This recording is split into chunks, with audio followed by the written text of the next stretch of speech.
Bismillahirrahmanirrahim. Allah Subhanahu wa taala berfirman, A'udzu billahi minasy syaithanir rajim. Bismillahirrahmanirrahim. Lil fuqara'il muhajirin alladhina ukhriju min diyarihim wa amwalihim الذين أخرجوا من ديارهم وأموالهم يبتغون فضلا من الله ورضوانا وينصرون الله ورسوله أولئك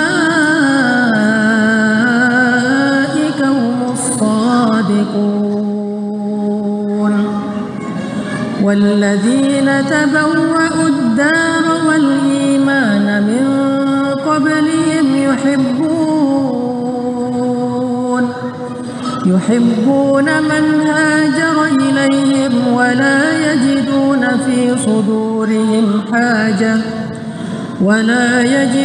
في صدورهم حاجة مما أوتوا ويؤثرون على أنفسهم ولو كان بهم خصاصة ومن يوق شح نفسه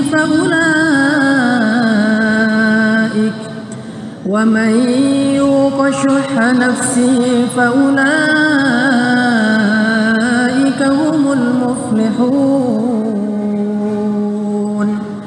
Shadaqallahul azim. Teman-teman yang dirahmati Allah Subhanahu wa taala, dulu ketika Nabi awal hijrah dari Makkah ke Madinah, maka Nabi SAW membuat beberapa program penting dalam dakwah, di mana program ini menjadi fondasi dari berdirinya sebuah masyarakat Islam, berdirinya sebuah peradaban Islam. Maka ketika awal Nabi berhijrah Mekah ke Madinah, beliau membuat program-program penting yang menjadi inspirasi dan teladan bagi dakwah kita hari ini. Salah satu di antara program-program paling penting, bahkan menjadi tiang peradaban yang dibuat oleh Nabi di awal kedatangan beliau di Madinah adalah program mu'akhat bainal muhajirin wal ansar. Program mempersaudarakan antara kaum muhajirin dengan kaum ansar. Jadi setelah Nabi membangun masjid, ada dua masjid yang dibangun waktu itu. Pertama Masjid At-Taqwa. Masjid pertama dibangun Masjid At-Taqwa. La masjidun ussisa 'ala taqwa min awwali yaumin ahaqqu an taquma fih, atau dikenal dengan istilah Masjid Quba. Jadi semua Masjid At-Taqwa yang ada hari ini di Indonesia itu referensinya adalah Masjid Quba, karena itu masjid yang dibangun atas dasar ketakwaan.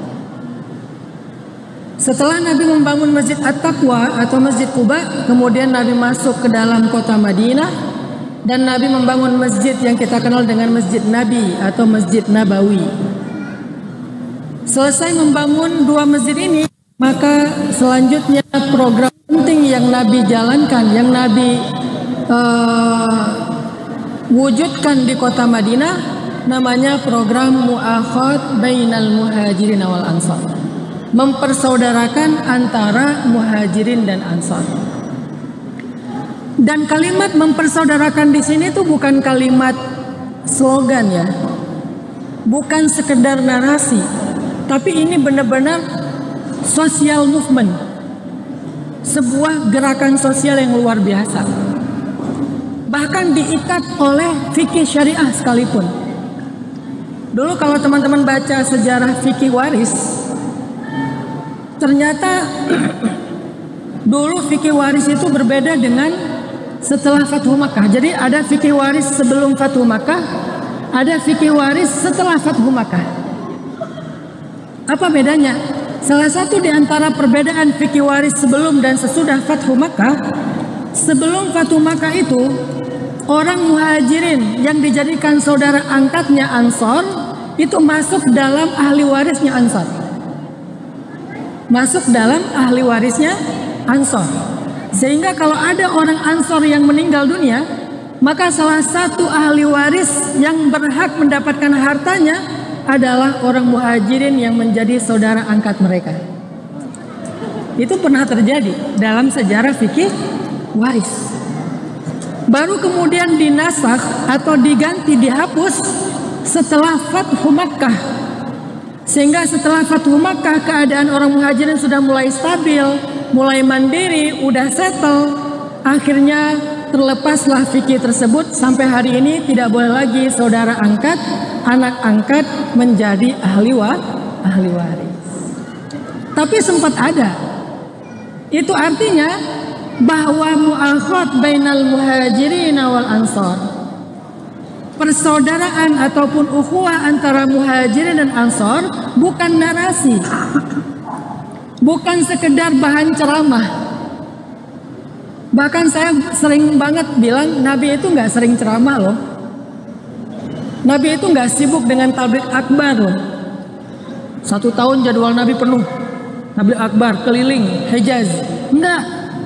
Kenapa? Nabi itu nggak banyak ceramah. Memang ada beberapa khutbah Nabi yang sifatnya formal, khutbah Aid, khutbah Jumat, khutbah sholat gerhana dan seterusnya. Tetapi itu nggak sesering saya,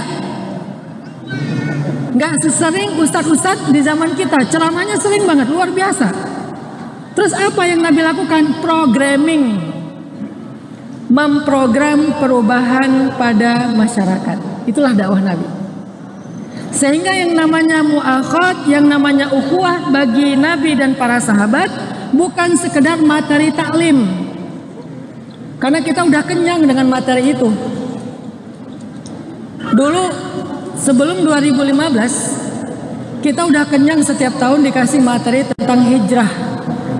Dan itu menjadi materi ceramah setiap peringatan tahun baru Islam. Setiap peringatan tahun baru Islam ceramahnya tentang hijrah. Lalu kemudian tahun 2015 saya berpikir, saya pengen hijrah itu jangan cuma jadi bahan ceramah. Hijrah itu jangan cuma jadi narasi ataupun kilas sejarah. Hijrah itu harus menjadi sebuah program. Akhirnya 2015 kita bikin program menjadikan hijrah sebagai tren. Karena saya sering bilang dakwah saya bukan bikin pesantren. Kenapa nggak bikin pesantren? Pertama, saya bukan seorang ulama, saya bukan seorang alim, sehingga saya nggak merasa pantas untuk membuat pesantren. Yang kedua, pesantren itu adalah lembaga pendidikan calon ulama masa depan. Hebat, keren. Tetapi masih banyak di luar sana orang yang masih nggak seberuntung para santri di pesantren. Ada pesantren dengan jumlah santri 20.000, tetapi anak muda di luar pesantren jumlahnya jutaan. Dan anak muda di luar pesantren itu dengan bonus demografi Indonesia 2030 bahkan dari sekarang jumlahnya puluhan bahkan lebih dari 100 juta. Mereka nggak seberuntung anak-anak yang bisa mondok di pesantren. Lalu bagaimana dengan mereka? Akhirnya karena saya nggak bisa bikin pesantren, saya mencoba untuk pakai metode dakwah menyebarkan pesan lewat tren. Maka muncullah istilah pesan _ tren. Kalau dibaca sama pesantren, tapi sebetulnya bukan pesan.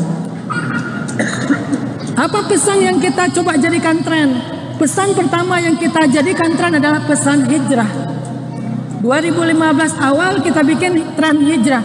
Hijrah story udah ada sebelum 2015. Gito Rolis, banyak cerita-cerita hijrah. Tapi nggak masif. Anak muda nggak seperti hari ini. Bahkan sebelum pandemi 2019 itu puncak-puncaknya.